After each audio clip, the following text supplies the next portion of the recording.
bonsoir et merci d'être fidèles au rendez-vous de notre émission.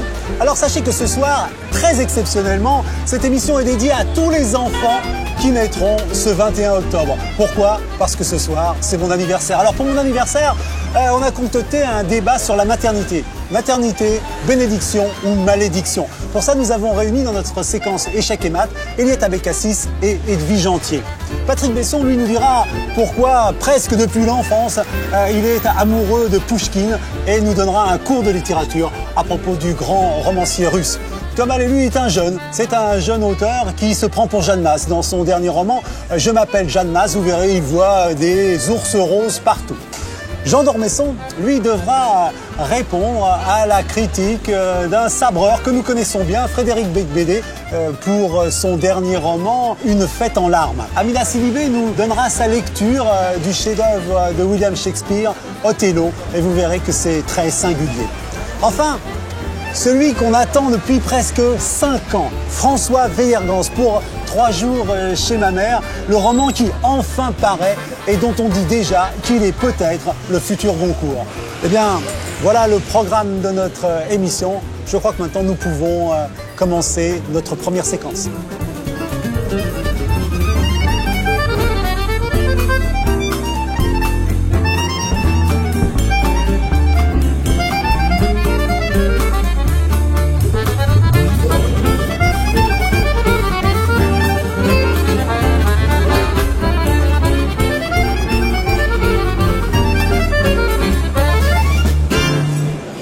Mesdames, bonsoir. Merci d'avoir accepté notre invitation pour notre débat dans le cadre de notre séquence Échecs et maths. Nous allons débattre de la maternité.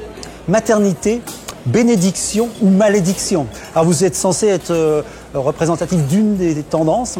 Edwige Antier, vous seriez plutôt côté bénédiction. Bien avec sûr. Votre dernier ouvrage, Dolto en héritage. Vous vous présentez comme celle qui va faire perdurer l'héritage et puis être la continuatrice. Oui, grâce aux auditeurs de France Inter qui ont été des bébés Dolto, oui, élevés avec Dolto. Qu'est-ce qu'ils en ont retenu? D'ailleurs, vous leur dédiez votre ouvrage. Oui, exactement. Et Eliette Abécassis, pour un heureux événement chez Albin Michel. Edwige Antier, votre livre Dolto en héritage était chez Robert Laffont. Alors vous, c'est le politiquement incorrect absolu. Vous racontez comment on peut ne pas aimer les enfants, comment les enfants peuvent être destructeurs, comment ils peuvent mettre un couple à bas. C'est bien ça. Oui. Bien, alors donc, vous connaissez le principe. Vous avez devant vous une petite machine, vous allez débattre, vous vous coupez la parole à satiété quand vous voulez, en appuyant sur le petit bouton qui est là. Nous allons commencer par Eliette Abécassis qui va un peu s'excuser de ne pas aimer les enfants, s'il vous plaît.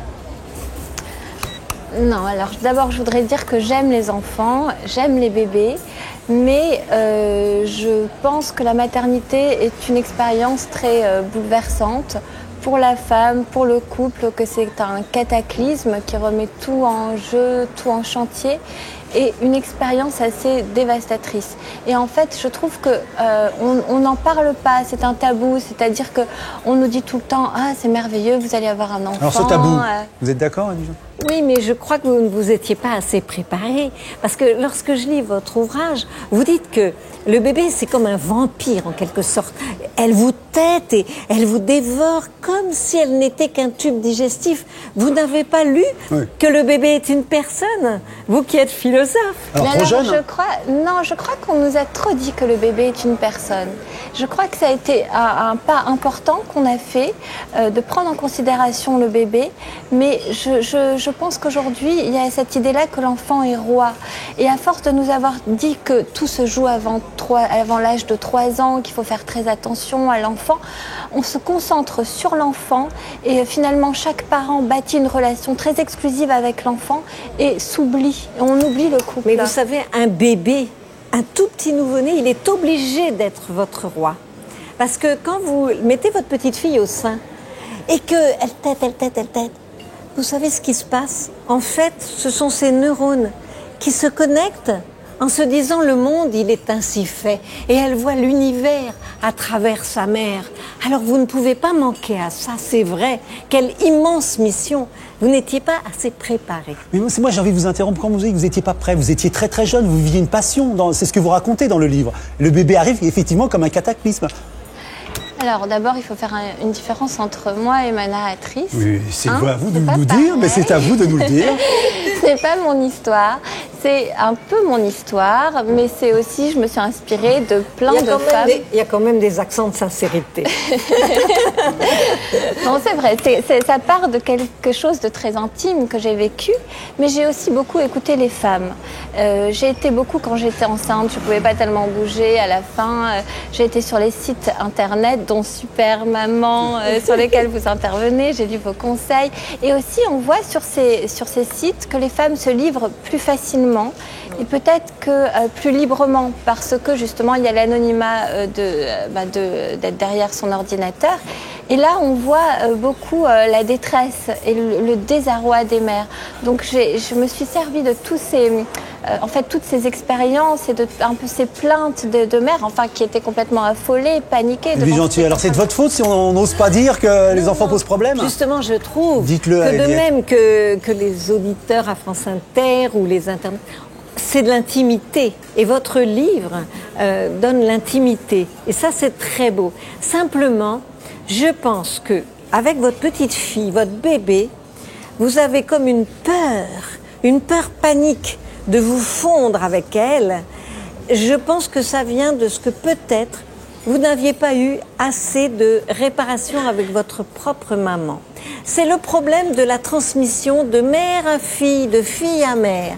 Et quand on n'a pas réglé tout, quand on n'est pas vraiment devenu tolérante avec sa mère, parce que les jeunes femmes d'aujourd'hui... Vous êtes d'accord avec tout ça? Alors, je sais pas, c'est... On est dans l'analyse, quasiment. Vous êtes en consultation, j'ai l'impression, là, oui. Absolument. Alors. Et la dernière fois que j'ai parlé à Edwige Antier, je dois dire que elle m'a dit une parole qui a bouleversé ma vie. Et donc je me méfie maintenant. Mais quelle est cette parole? Elle m'a dit quelque chose de formidable, mais je veux pas... Ah, à ce point. Alors, vous avez des secrets pour... Mais Eliette, nous si vous me permettez, Oui. pour toutes les mères, tous les pères, tous les anciens bébés qui nous écoutent, On est nombreux. voilà, vous êtes nombreux. Tant qu'on n'a pas réparé sa relation à sa propre mère, parce qu'aujourd'hui les jeunes filles jugent leur mère. À l'adolescence, t'es nul, on est très dur. Alors quand tout d'un coup on a un bébé, eh bien on a peur. On a peur que grandissant, si c'est... Eliette pour Abécassis, ça- d'accord? On est dans la Non, reproduction, simplement? En tout cas, moi, je ne parle pas d'un cas pathologique de maternité dans mon livre. Il me semble que je parle d'un affolement et d'un désarroi qui est plutôt celui de la femme moderne, parce qu'on est des femmes qui sommes après le féminisme. Il y a eu toute cette génération, en fait, de nos grands-mères qui avaient dans leur vie pour seul espoir d'avoir un enfant, et c'était tout à fait normal, et leur féminité s'accomplissait là-dedans. C'était leur identité. Alors Voilà. qu'aujourd'hui, quand on a un enfant, on perd souvent son identité professionnelle et sociale si vraiment on veut s'y consacrer. Et c'est tout le déchirement des femmes d'aujourd'hui que vous essayez d'expliquer. Voilà, exactement. C'est quelque chose qui est vraiment propre à nous. Parce qu'après cette génération, il y a eu les féministes qui ont mis de côté un peu la question de l'enfant et qui l'ont rejetée. Et puis nous, en fait, on a les acquis du féminisme, donc on est libre, indépendante, on a notre vie, on travaille et on veut avoir des enfants. Et on ne peut pas, on ne tient pas On le peut coup, pas. Alors, c'est on ne très peut pas? compliqué. Est-ce que c'est... il faut choisir? Alors, on ne peut pas. On ne peut pas en avoir autant. Mais je dirais à Eliette qu'un sondage vient de montrer que les femmes aujourd'hui et les hommes voudraient 3 enfants en moyenne. Ils ne vont en faire que 2 à cause de cette difficulté à concilier. Mais vraiment, ils ont toujours ce grand désir d'enfant. À un moment, vous dites dans votre livre, j'aurais presque préféré être un homme et même un homme homosexuel. Mais savez-vous, Eliette, que les homosexuels, ils réclament l'homoparentalité. Donc, Oui, c'est bon. Ils se sont laissés contaminer par cette idéologie de l'enfant, de l'enfantement. Et le couple dans tout ça, parce que dans votre livre, c'est central et son éclatement.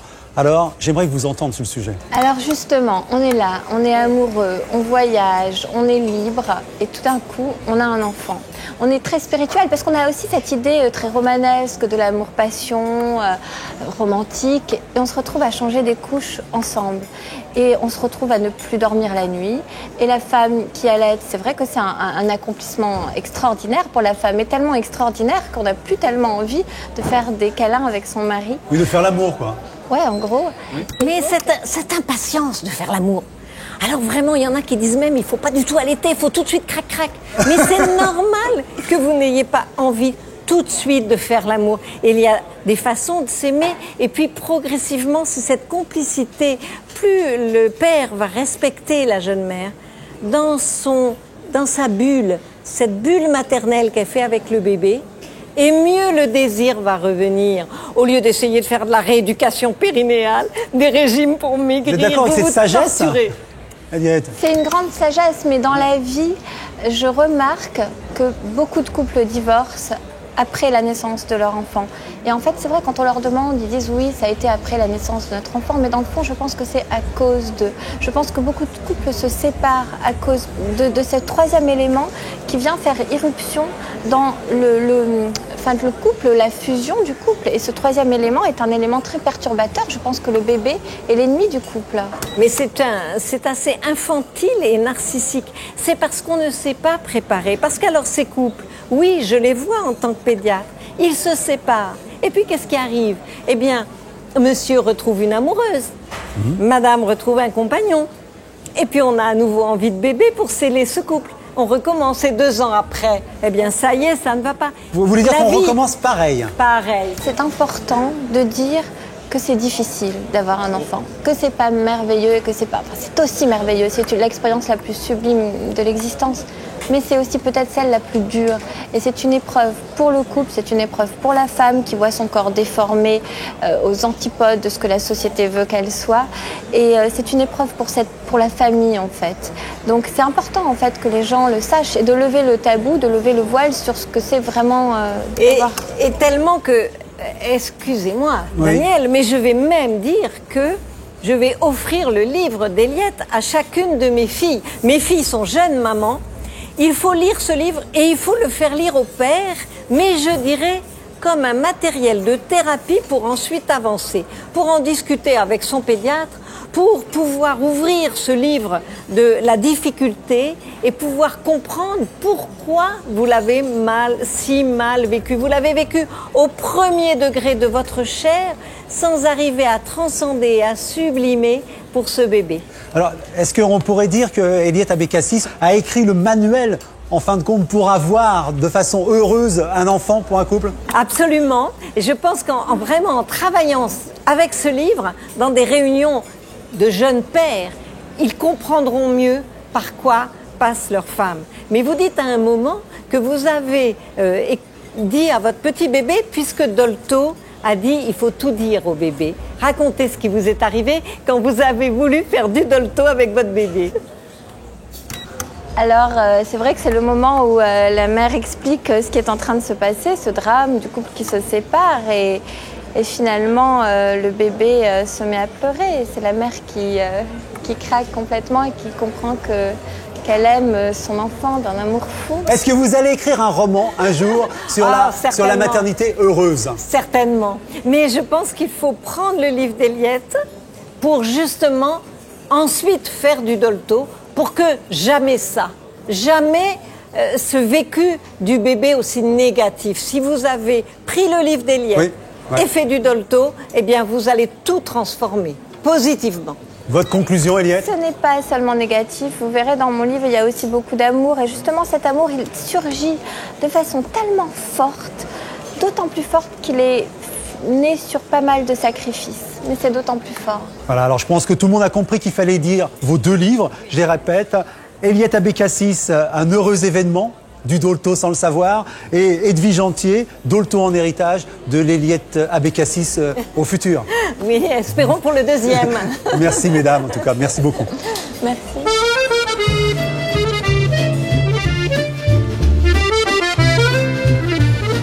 Othello est noir, et alors, pourrait-on me répondre? Shakespeare a écrit le drame universel de l'amour, de la trahison et de la jalousie. Mais quand on est malienne, comme Amina Sidibé, comment lit-on Othello? Comment résonne l'amour d'Othello pour Desdémone? Ce drame est un grand classique et un hymne à l'amour et puis à la jalousie.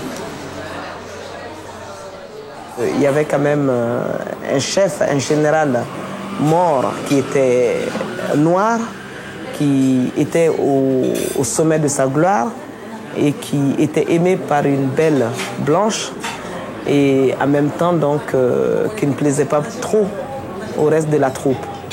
Et donc il y a eu un machiavélique en la personne de Iago qui a manipulé beaucoup de choses, qui a manifesté une scène machiavélique, si vous voulez, pour séparer cet amour sincère qui existait entre Othello et puis sa bien-aimée Desdémone. Voilà. Heureusement, Othello est sans arrière-pensée. Il n'est donc pas jaloux? Qui, lui? On croirait que le soleil d'Afrique a brillé jusque dans son cœur. Tout y est lumineux. Moi, je pense que c'est une belle blonde avec les yeux à la limite bleu, je dirais bleu-vert, à la limite, mais d'une beauté extraordinaire, bien taillée, vraiment une très belle femme. Il était envié par beaucoup de gens et elle est belle, elle est soumise, elle est douce. Quand Desdémona a oublié son mouchoir, a fait tomber son mouchoir, c'est Emilia qui l'a ramassé, qui est la femme de Iago. Puis-je avoir perdu ce mouchoir, Emilia? Je ne sais pas, madame. Iago, pour moi, c'est tous les hommes politiques, tous les racistes qui ne veulent pas de cet amour-là. C'est un homme qui s'est donné comme raison de vivre, de détruire les autres. Je ferai monter tant de rage dans ta cervelle qu'on parlera longtemps de la folie d'Othello. En Bambara, si on doit le dire, on dit Djanfanchi. Djanfanchi, c'est quelqu'un qui trahit. En arabe, on l'appelle Abu Jahil. Voilà. On dit l'hypocrite, on dit double face, on dit Jahili. Ça veut dire Abu Jahil, qui effectivement est dit dans le Coran, qui était un hypocrite. Ça veut dire que c'est un traître et jamais, jamais on pourra lui faire confiance. Dites-moi, n'auriez-vous jamais vu entre les mains de votre femme un petit mouchoir brodé? La broderie représente un bouquet de fraises. Oui, c'est le premier cadeau qu'elle ait reçu de moi. Tiens, je ne savais pas. Eh bien, j'ai vu le même ce matin dans la main de Cassio. La jalousie est passion et qui dit passion détruit. Mais de quoi suis-je coupable? Ce mouchoir auquel je tenais tant, tu l'as donné à Cassio. Non! Sur ma vie! Je pense à toi, mon amour, ma bien-aimée. Ne m'abandonne pas, mon amour, ma chérie. Sur la tête d'Othello, je vois la colère. C'est un bel homme. Mais là, à mon avis, je pense qu'il est en colère, qu'il ne sera pas loin de tuer. Il n'est pas loin de tuer parce que le regard en dit long. Il est en train de méditer sur son crime, Et puis bon, voilà, et un crime gratuit qu'il va payer cher puisqu'il va tuer sa bien-aimée sur le mensonge. Voilà. Jalousie. Je lui dirais tout simplement en Bambara, Othello ibi hakili sigi kana faga parce que Desdemona bi fait annoter. Voilà. Fais attention, Othello. Ne la tue pas, puisqu'elle n'est pas fautive. On a menti sur elle. Voilà ce que j'ai dit. Cette femme, elle était sincère, elle était honnête, et puis elle est morte de sa sincérité, comme nos enfants qui sont morts dans le 13e, dans leur innocence, dans leur sincérité et dans leur amour. Je pense à toi, mon amour, ma bien-aimée. Ne m'abandonne pas, mon amour, ma chérie. Alors je jurerais que noir est la beauté, et noir est la beauté. Je pense que Shakespeare, quand il a dit ça, en parlant de la dame noire dans ses poèmes, peut-être que Shakespeare était amoureux d'une noire, mais qui était tout le temps noire, on ne sait pas. Et là donc, c'est une des raisons pour laquelle il a fait son poème, et il avait bien raison si c'était le cas. Comme le prince de Monaco a bien raison de faire son fils, comme c'est le cas. Voilà. Nefertiti n'était pas blanche. La reine de Saba n'était pas blanche. Et quelle beauté! Moi, je n'ai pas de problème de couleur. Personnellement, je n'en ai pas. Et c'est ce que j'ai dit à ma fille. Je n'en aurai pas avec elle. Peu importe. Pourvu qu'il aime, qu'il la respecte. Je lui ai quand même dit un bon musulman.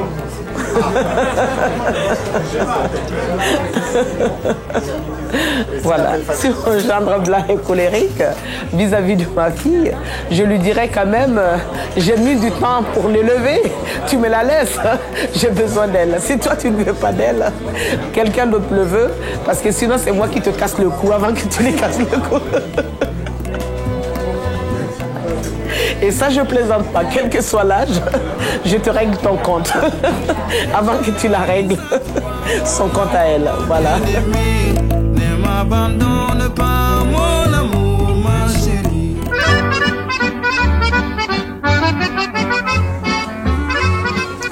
Jean Dormesson, bonsoir. Bonsoir. Alors tout d'abord, merci d'accepter de jouer à ce jeu un petit peu cruel du ping-pong où vous allez devoir répondre à une critique pas forcément bienveillante sur votre dernier livre. Ça ne risque d'être cruel que pour lui. Alors, votre dernier roman, Une fête en larmes, et je vais un petit peu dire ce qu'il en est de ce roman, vous allez me dire ce que vous en pensez, à savoir que ce sont les confidences biographiques d'un vieil écrivain plutôt très connu qui s'appellerait Monsieur Jean et qui parle à une certaine Clara, une journaliste de l'Express, une jeune femme, et c'est l'occasion pour cet écrivain de raconter sa vie en quelque sorte, avec quelques digressions historiques et philosophiques.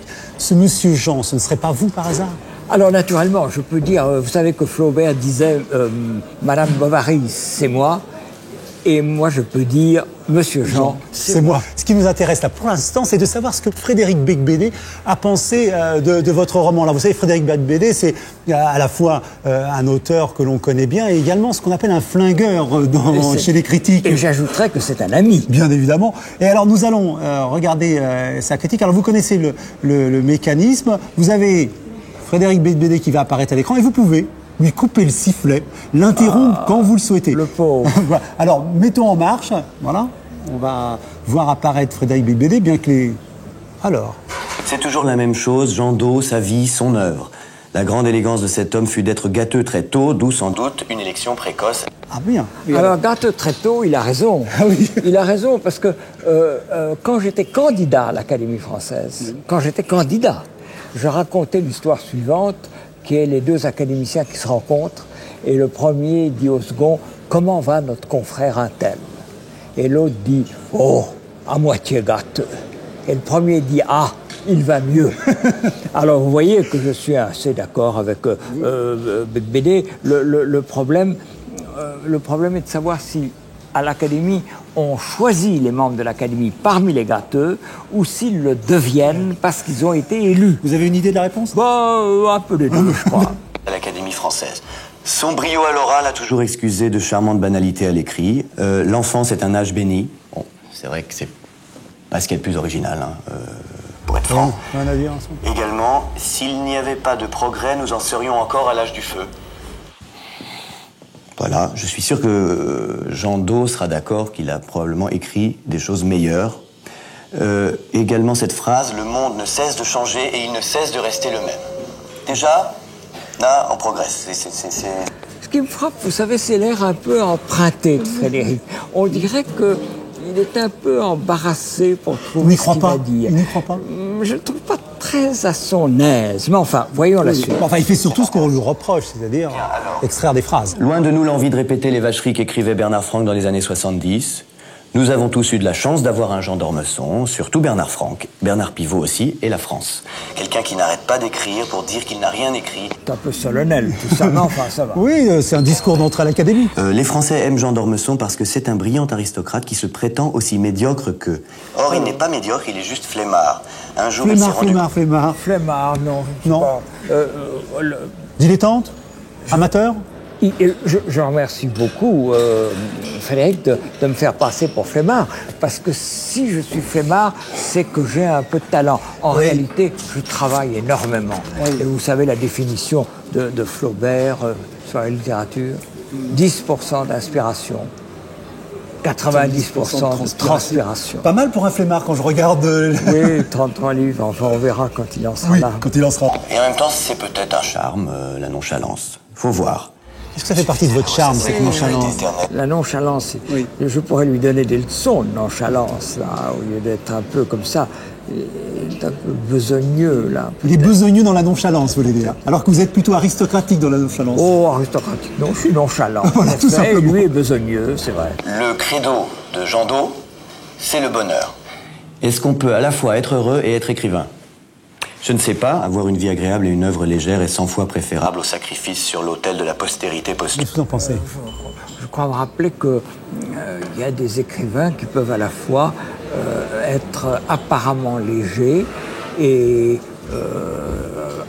jouer un rôle dans la littérature, comme La Fontaine, par exemple, ou en musique, je ne comparerai pas à lui, bien sûr, Mozart, qui est évidemment le rêve pour tout écrivain. Mais est-ce que vous aimez qu'on vous appelle Jean Do? Mais il n'y a que les gens qui ne me connaissent pas qui m'appellent Jean Do. Ça ne me gêne pas du tout. Oui. Mais quand quelqu'un dit parle de Jean Do, je sais que ce n'est pas un familier de moi. C'est une privauté. Oui, mais enfin, personne qui me connaît vraiment ne m'appelle Jean Do. Jean Do a la lucidité de se dire, puisque je ne serai pas Proust ni Chateaubriand, autant viser Paul-Jean Toulet. Alors évidemment, s'il visait Paul-Jean Toulet, qui est un très très grand écrivain, et ce serait déjà très très bien. Mais... pour Beigbeder, oui, et même pour moi. Tant pis si c'est encore trop haut. Cette histoire d'une jeune journaliste qui débarque chez un écrivain et l'écoute se lamenter pendant toute une journée. Comme d'habitude, l'écrivain a le désespoir enthousiaste, puisque c'est... Que je lamentais, je croyais que j'étais un écrivain du bonheur, et voilà que je me lamente. Il faudrait un peu de cohérence, peut-être, là-dedans. Rien n'est plus triste pour un octogénaire que de se confier à une jeune péronnelle qui ne comprend pas le quart du tiers de ce qu'il raconte. Alors ça, c'est évidemment... je voudrais prendre la défense de Clara. De Clara, oui. Je me demande si Clara n'est pas meilleure journaliste que Beigbeder. Oui, mais c'est peut-être ça, hein, c'est ce qui l'énerve. Clara connaît Toulet. Clara a lu Mon ami Nan. Clara a lu Woodhouse. Elle sait qui est Jeeves. Elle a lu Madame Solario. Et je regrette beaucoup de ne pas avoir Frédéric en face de moi. Je voudrais savoir s'il sait qui est Jeeves, s'il a lu Madame Solario et s'il en connaît autant que Clara. Oui, c'est pas la péronnelle. Voilà pourquoi il ne faut pas vieillir. À partir d'un certain âge, on manque d'interlocuteurs. Ça, c'est un problème. Oh, on n'en manque pas puisque j'ai Frédéric en face de moi. Enfin, comme Clara est polie, et qu'en plus il s'est tapé sa grand-mère, il invente sa vie pour la distraire et un peu la draguer. Voilà. Sa vie, Jean d'Ormesson l'avait raconté très souvent dans Du côté de chez Jean, Au revoir et merci, Le vagabond qui passe sous une ombrelle trouée, Garçon de quoi écrire, La douane de mer, Le rapport Gabriel, Voyez comme on danse. Tout ça est vrai, sauf pour Voyez comme on danse, qui est un roman où j'apparais relativement peu. Alors là, l'information... Mais enfin, c'est pas grave. C'est pas grave, on ne peut pas lui demander de tout lire, ce garçon. C'était bien. Voilà, tous ces livres que je viens de citer racontent exactement la même chose qu'Une fête en larmes. C'est un tout petit peu répétitif. En même temps... Je crois que être un écrivain, vous le savez très bien comme moi, c'est avoir des obsessions. Et être un écrivain, c'est écrire toujours la même chose. C'est ce qu'on appelle un style. Quand on n'a pas de style, je ne fais allusion à personne, quand on n'a pas de style, on peut écrire n'importe quoi. Mais quand on a un style, quand on écrit des livres qu'on reconnaît aussitôt, c'est évident qu'on écrit toujours la même chose. Chateaubriand ne peut écrire que du Chateaubriand. Mauriac ne peut écrire que du Mauriac. Toulet ne peut écrire que du Toulet. Les journalistes, en revanche, ils peuvent faire ce qu'ils veulent. C'est ce que font tous les grands écrivains. Modiano se répète, Houellebecq se répète. Je me répète. Alors, ce qu'il y a de frappant avec Frédéric Beigbeder, que j'aime beaucoup, encore une fois, et qui est un ami à moi, c'est que de temps en temps, il dit des choses vraies. Il dit, par exemple, que je suis un grand écrivain. C'est bien possible. Alors, c'est mêlé tout le temps à des choses fausses. Il dit que lui aussi est un grand écrivain. Et ça, vraiment, c'est très improbable. Jean d'Ormesson se répète. Voilà, nous sommes tous de grands génies gâteux. Non. Nous sommes peut-être des grands génies gâteux, mais on peut dissocier les choses et être uniquement un grand génie ou être uniquement gâteux, cher Frédéric. Il en a le sifflet coupé. Alors évidemment, c'est vrai que vous savez les comparaisons entre les écrivains. C'est toujours la même chose, Jean Do. Oh non, mais c'est le début. Non, on lui coupe définitivement le sifflet. C'est vrai que c'est très difficile de comparer les écrivains. Il est évident que Frédéric Beigbeder n'écrira pas ce que j'écris, c'est clair. Et que moi, je m'en voudrais d'écrire ce qu'écrit Frédéric Beigbeder. Alors chacun pour soi, et chacun a évidemment le droit de dire ce qu'il pense des livres des autres. Et d'ailleurs, j'ai trouvé ces critiques très... Pour moi, c'est une déclaration d'amour voilée, non? Et je crains que ce soit une déclaration. Je crains pour moi que ce soit une déclaration d'amour voilé parce que j'y ai répondu bien méchamment et je voudrais qu'il me pardonne. Est-ce qu'il vous est arrivé d'être meurtri ou blessé par une critique? Il y a eu des critiques terriblement dures, vous savez, pas pour moi, mais je ne sais pas, je me rappelle certaines critiques de Rinaldi sur certains personnages, sur certains d'écrivains qui sont maintenant ses confrères à l'Académie, qui étaient vraiment très très durs, très amusantes. Mais Rinaldi n'est pas la preuve qu'on peut aller à l'Académie en étant méchant. Mais est-ce qu'on peut aller à l'Académie si on n'est pas méchant? Voilà la question. Voilà la question. Alors, si vous aviez une dernière chose à dire à Frédéric Beigbeder, qu'est-ce que vous lui diriez s'il était là ce soir dans la salle? Oh, je lui conseillerais de m'admirer en silence.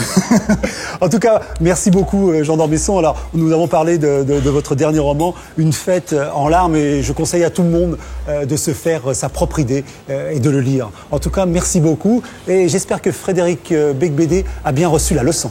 Oh, c'est pas une leçon, ce sont des déclarations amicales et on devrait finir ça autour d'un verre. Ah mais j'espère. D'ailleurs, voilà, peut-être c'est l'invitation que vous pouvez transmettre à Frédéric. Trop tard, on fera ça une autre fois. Absolument. Bien, merci beaucoup en tout cas, moi c'était un grand plaisir. Merci beaucoup.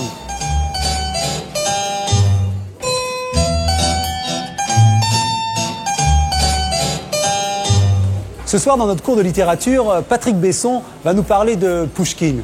Patrick Besson, qui, avec son dernier roman, Saint-Sépulcre, vient chasser sur les terres du roman historique avec une cavalcade dans le Paris du Moyen-Âge jusqu'au Jérusalem des Croisades. Alors on pourrait se demander qu'est-ce qui fascine Patrick Besson à ce point dans Pouchkine. Est-ce que c'est le drame historique, Boris Godunov, ou bien le destin romanesque de Pouchkine, mort en duel à Saint-Pétersbourg? Peut-être qu'on aura dans ce cours de littérature le début d'une réponse. Oui, alors la mort en duel à Saint-Pétersbourg, c'est un accident, ça participe très peu de la vie de Pouchkine. La plupart du temps, quand il allait au duel, d'ailleurs, il y allait avec des cerises. Et quand qu'on lui tirait dessus, il crachait le noyau de cerise. Bon, il y a une chose fantastique concernant Pouchkine, c'est que sous Pierre le Grand, un petit prince abyssin a été offert au tsar. C'était le seul noir de Russie. Il n'y en a pas eu d'autres, pendant très longtemps. Et de cet unique immigré, à la 3e génération, est né le plus grand poète russe et peut-être le plus grand poète de tous les temps. Alors, une fois, j'étais à Mikhailovskoye, qui est un petit village où Pouchkine a été exilé à cause de ses activités politiques. Il était ce qu'on appelait à l'époque un libéral, c'est-à-dire la gauche, on va dire, les démocrates. Il était franc-maçon aussi. Et j'ai visité sa maison, elle n'était pas ouverte aux touristes. Et j'ouvre une porte et je tombe sur Pouchkine. Mais exactement lui, c'est-à-dire son visage, son regard, ses favoris, comme ça, ses cheveux un peu crépus, son teint. Alors il me regarde, il voit bien que je le reconnais. Et je vois qu'il voit que je le reconnais. Et alors après, je suis allé voir ma guide, je lui ai dit, il y a Pouchkine là. C'est bizarre. Elle m'a dit, non. C'est un de ses très nombreux descendants. Parce que pendant qu'il était justement en exil à Mikhailovskoye, il a, je dirais, forniqué avec à peu près tout le monde, puisqu'il est quand même très très porté là-dessus. L'un de ses poètes favoris, c'était Parny. C'était un poète libertin du XVIIIe siècle. Et ainsi, j'ai vu Pouchkine. Mais j'ai remarqué qu'on voyait toujours une fois dans sa vie le héros d'un roman qu'on avait écrit. L'un des événements les plus importants de la littérature mondiale, ça a été quand même le don qu'a fait Pouchkine du sujet du Révisor et des âmes mortes à Gogol. Parce qu'il avait une vie très agitée, il était très menacé dans sa vie privée, il avait des problèmes énormes avec et le pouvoir auquel il s'était pourtant rallié et la critique, et donc il n'avait plus du tout la concentration nécessaire pour traiter ces deux sujets qu'il avait trouvés lui. Et un jour, il a dit à Gogol, écoute, ils étaient très amis, enfin lui, Gogol a 10 ans de moins que Pouchkine, il a dit que moi j'y arrive pas, j'ai pas le temps, je suis crevé, je te donne ces deux sujets. Et Gogol est parti comme un voleur, ce voleur qu'il était. Il a tout piqué à tout le monde. C'est le propre des très grands artistes, du reste. Et le surlendemain, Pouchkine a fait une lettre à Gogol pour lui dire écoutez, non. Évidemment, ce sont deux trop bons sujets, je ne veux pas vous les laisser. Et là, Gogol lui a fait une lettre pour lui dire qu'il gardait les sujets quand même. Donc, à savoir, sans Pouchkine, on n'aurait pas toute l'étendue poétique que peut avoir la poésie russe, même encore aujourd'hui. Mais en plus, on n'aurait pas Les âmes mortes écrites par Gogol et on n'aurait pas Le Révisor écrit par Gogol. C'est-à-dire, en gros, l'un des plus beaux romans du monde et la meilleure pièce de théâtre du monde, sans doute. Donc, il y a ça chez Pouchkine, il y a l'histoire et puis il y a aussi la générosité. Je pense que c'est un cas unique dans l'histoire d'un tel don. Bizarrement, Pouchkine est resté surtout célèbre, notamment en France, pour son duel. Il y avait un officier français, un émigré, qui tournait autour de sa femme et qui s'appelait Edmond Dantès. Et c'était le fils adoptif du baron Eckeren, qui était l'un des plus grands ennemis de Pouchkine. C'est pour ça qu'on a cru à un complot. Et en fait, pour Alexandre Dumas, la victime du duel, ça a été Dantès. À savoir que pour lui, c'est l'histoire d'un jeune officier alsacien qui est pris dans un complot moscovite contre la France, les intérêts français, les émigrés français, et qu'il a en fait été manipulé et par les Russes et par cette espèce de fou furieux, c'est vrai, qui était Pouchkine, quoi. Et donc c'est pour ça qu'Alexandre Dumas a appelé Edmond Dantès dans le comte de Monte Cristo, alors que pour les Russes, c'est un nom totalement maudit. Ça vous donne bien la différence d'interprétation qu'on peut avoir sur le même événement historique selon qu'on se place d'un côté ou de l'autre des événements. Alors Bulgakov a écrit une pièce sur le duel qui s'appelait la mort de Pouchkine. Et ça se passait rue de la Rivière-Noire. C'était un jour de février, je crois. Et Pouchkine a agonisé pendant 2 jours et 2 nuits dans des souffrances absolument terribles. Je suis allé voir à ce qui était Leningrad et à ce qui est aujourd'hui Saint-Pétersbourg, le divan sur lequel il a agonisé. Et la position à laquelle il a agonisé, il avait toute sa bibliothèque, tous les livres qui sont encore là d'ailleurs et qu'on peut voir, qu'il a regardé pendant les 2 jours où il a souffert atrocement. Et il est mort, on peut dire, on appellerait ça aujourd'hui un best-seller. Il était immensément connu. Il est mort, il avait 750 francs sur lui, sans compter les dettes. Et voilà. C'est la fin d'un poète. Bon, très bien. Et moi, je trouve toujours bien qu'on rappelle ses origines, comme tu disais, éthiopiennes. On les oublie. C'est une rencontre.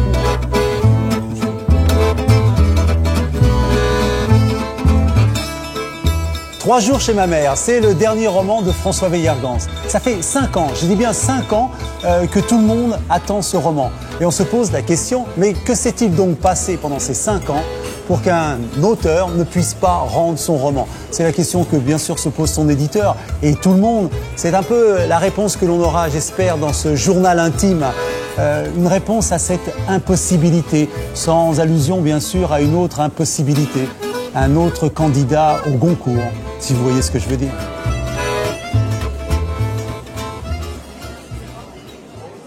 En soi, il faut être clair. Là, pour les génériques de début et de fin, c'est comme pour les pots de yaourt, il faut marquer dessus pot de yaourt. Il faut ça. Donc moi, au début, il faut mettre le romancier François Weiergans. Ce qui serait bien, ce serait de mixer en dessous de la voix. Il faudrait prendre le premier prélude du clavecin intempéré de Bach en boucle. Il doit faire 1 minute 20, je crois. Il faudrait le prendre dans l'interprétation, jouer au clavicorde par Ralph Kirkpatrick. Des photos, il faudrait qu'on comprenne que c'est des choses qui m'intéressent, que ça. Il faudrait mettre la couverture de Herzog dans la collection du monde entier, au moment de la couverture. Ça. Une photo de Wittgenstein. Il est très photogénique, donc on a un peu le choix. Une belle photo de Wittgenstein. Une photo de Nietzsche, peut-être.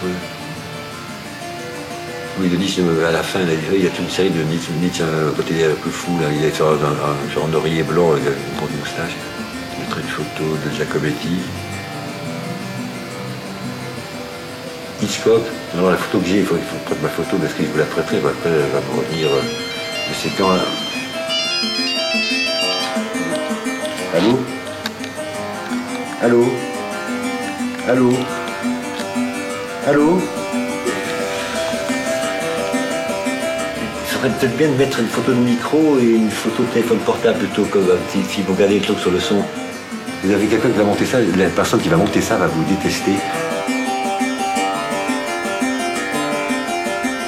prologue, je dirais que même quand on prend comme personnage de roman quelqu'un qui va mal, qui est très perturbé et névrosé, il faut aller drôlement bien, il faut être en très bonne santé pour être l'auteur de ce livre.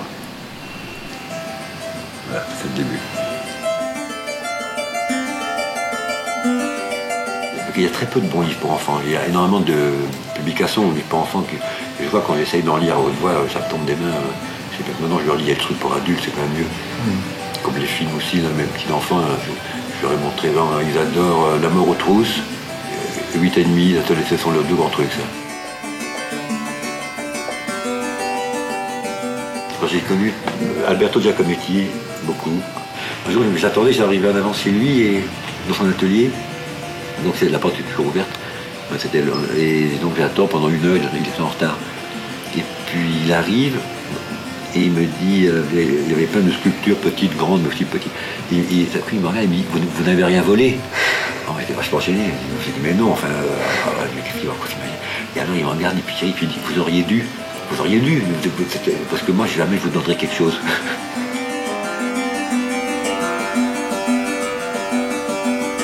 Il était gentil ça parce que quand je venais le voir, il m'achetait, j'ai fumé des boyards maïs à l'époque. Lui il fumait des gitanes de maïs avec filtre.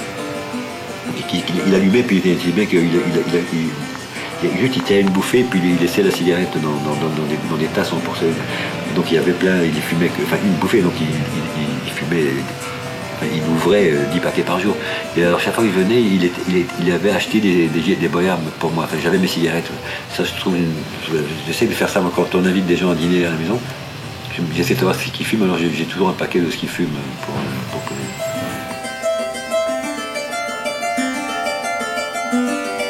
Quand j'écris, j'aime bien montrer que je sais faire des choses que je fais pas. Alors je m'arrange pour mettre un ou deux à parfait du subjectif, je déteste la parfait du subjonctif comme dans le genre de prose qui est la mienne. Mais j'en mets un ou deux pour montrer que je sais ce que c'est, que j'ai pas oublié. Enfin, l'idée, c'est pas être trop compris, c'est plus subtil que ça. Parce que je veux être compris, en même temps, je veux pas trop être compris sur l'ensemble du projet. Je veux être compris paragraphe par paragraphe. Par exemple, si je dis qu'un homme traverse la rue, serre la main d'une femme, ouvre une voiture, la portière d'une voiture et prend un gant, je veux qu'on sache bien qu'il a fait tout ça. Mais peut-être pas qu'on sache pourquoi je le dis dans l'ensemble. Alors d'où, je reviens à ça, d'où l'importance de l'humour. L'humour est un masque hallucinant parce que vous faites rire un peu, et du coup les gens sont paumés, ils ne voient pas que vous êtes tragique, vous savez, c'est classique ça. La fin. Je m'en fous un peu de tout ce que ça raconte quand je parle parce qu'il m'arrive de dire vraiment n'importe quoi. Ce qui m'excite, c'est l'idée que je vais commencer dès ce soir et avec beaucoup de plaisir mon prochain livre et que j'ai envie de le finir dans 3 mois. Je fais mieux sur la fin.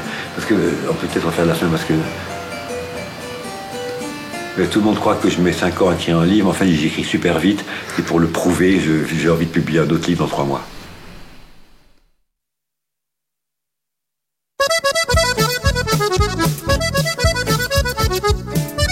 Thomas Lélu, bonsoir.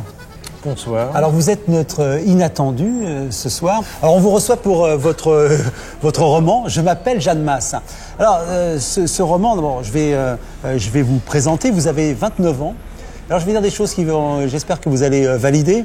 Votre père était clown, il est devenu professeur de lettres et vous avez une mère psy. Est-ce que vous considérez que c'est une lourde hérédité, ça? Non, alors c'est pas vrai. Voilà. Mon père n'était pas clown, il a fait partie d'une troupe de théâtre de rue il y a très longtemps qui s'appelait le théâtre de l'Édredon, où effectivement il était clown, mais il faisait aussi de la musique et toutes sortes de choses. Ma mère, par contre, est passée par la clinique Laborde il y a longtemps et était enceinte de moi à l'époque. D'accord. C'est pour ça que j'ai dit que j'avais connu Guattari avant ma naissance. D'accord. Alors, ce roman, Je m'appelle Jeanne Masse, déjà. Alors, on va donner un petit peu l'argument, si je puis dire. 2 videurs au Coconut Café, Jeanne Masse et Derrick, découvrent leur patron, Roger Pichou, assassiné par 2 ours roses. Jeanne Masse s'enfuit de peur d'être accusée. avec un pareil argument, il peut tout arriver dans ce roman. Alors qu'est-ce qu'il arrive vraiment? Tout. Et rien. Et rien. Alors c'est un road movie sans road, c'est ça? C'est une histoire sans queue ni tête qui arrive donc au personnage qui s'appelle Jeanne Masse. Il faut préciser qu'il s'appelle Jeanne Masse M-A-2-S et pas M-A-S. Et que c'est un homme. Que c'est un homme d'une taille moyenne, corpulence moyenne, et à qui il arrive une histoire pas moyenne du tout. Non. Voilà. Bon, une histoire un peu déjantée. Alors, vous revendiquez, effectivement, dès le début, que cette histoire soit sans queue ni tête. Alors, vous qui êtes un plasticien, vous rattacheriez ça à quoi? Je rattacherais ça, disons... Enfin, moi, je suis assez sensible, évidemment, à des mouvements comme le surréalisme ou le dadaïsme, et bien d'autres aussi, évidemment, à Marcel Duchamp, et c'est Ready-Made. Oui.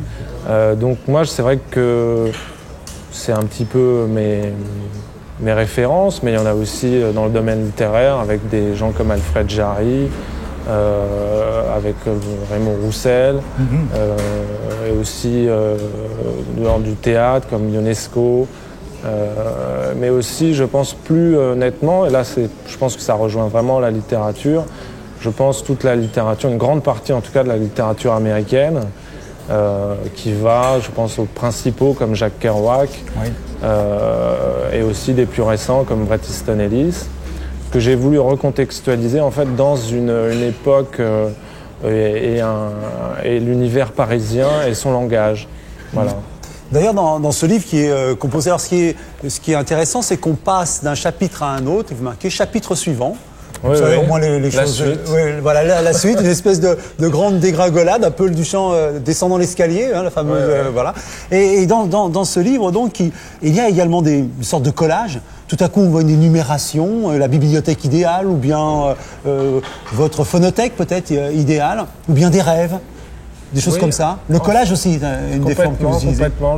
En fait, l'histoire sert de structure en fait à des imbrications effectivement d'éléments comme des notes, des références qui sont accumulées et que je viens comme ça intégrer au flux de la narration. Oui, non, mais j'ai envie de oui, c'est très très sérieux, je le vois, mais j'ai envie quand même de vous demander qu'est-ce que vous diriez à Jeanne Masse qui nous écoute et dont on parle depuis le début. Est-ce que vous avez quelque chose à dire à la vraie Jeanne Masse? Quand est-ce qu'elle rechante? Oui, ça vous taraude quand même. Moi, j'adore Jeanne Masse. Oui. Moi, je trouve qu'elle avait une dimension romantique, émouvante, que j'aimais beaucoup. Et d'Éric? D'Éric, j'aime bien. Ouais. Alors, on a l'impression que les personnages te passent témoin, qu'ils disparaissent, on sait pas comment, et puis c'est chacun son tour. Hein, ça ressemble à certains films du réalisme italien où le personnage arrive et sort. Oui, il y a une hystérie comme ça. Oui, il y a une course c'est-à-dire que c'est des personnages ont envie de vivre. Oui. Ils ont envie de s'amuser tout le temps. Oui. Ils ont envie d'enchaîner, ils ont envie de rencontrer des gens, de manger, de boire, de s'amuser, d'aller d'un endroit à un autre. Et voilà, et en fait toute l'histoire est une sorte de course comme ça. Vous allez lire absolument. Vous allez lire le début de votre piège. Non, c'est pas un piège du tout, puisque on va entendre cette voix. On va même aller jusqu'à Ingmar Bergman. Je vous écoute. Nous vous écoutons. On y va. On y va. Je m'appelle Jeanne Masse et je suis videur au Coconut Café. Mon groupe de musique préféré, c'est les Gilles Deleuze. Et j'ai pas mal d'amis dans le showbiz. En ce moment, j'ai envie de faire l'amour avec des pigeons. Mais je n'ai pas les moyens. Alors, je compense en m'attendant des DVD.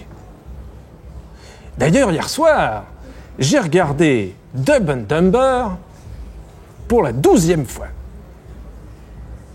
J'ai ensuite fait un classement des films que j'ai le plus regardés et Dumb and Dumber arrive 2e derrière le 7e saut d'Ingmar Bergman. Puis, il y a l'Empire des Sens en 3e place. Voilà, donc je vais conseiller aux gens, vous rangez vos DVD et vous lisez Thomas l'élu. Je m'appelle Jeanne Masse. Merci beaucoup en tout cas pour cette rencontre. Et puis on attend le prochain objet de Thomas Lélu avec beaucoup d'impatience. Merci encore. Bonsoir. Bien David, je vois c'est le dernier coup de balai. Eh oui. Bon, ça veut dire qu'il va falloir partir. Exactement. Bon, avant, je voudrais te parler rapidement de 2 livres, 2 très très beaux livres, aux éditions Diane de Cellier, ce superbe ouvrage d'art, Les Fleurs du Mal, Charles Baudelaire, illustré par les plus grands peintres. Je te laisse, regarde-le, tu vas voir, c'est superbe. Et ce livre, Le dictionnaire égoïste de la littérature française. Vraiment, ça c'est mon livre de chevet actuellement et je te conseille de faire pareil. Tu vas voir, ça te donne de délicieuses envies d'être égoïste et des délicieuses envies de littérature. Donc, voilà, tu m'en parles, tu me dis ce que tu en as pensé. Hein, on voit ça dans une quinzaine de jours, la prochaine fois. Ça marche. Merci bien en tout cas. Merci beaucoup. Avant 15 jours. Avant 15 jours, merci bien.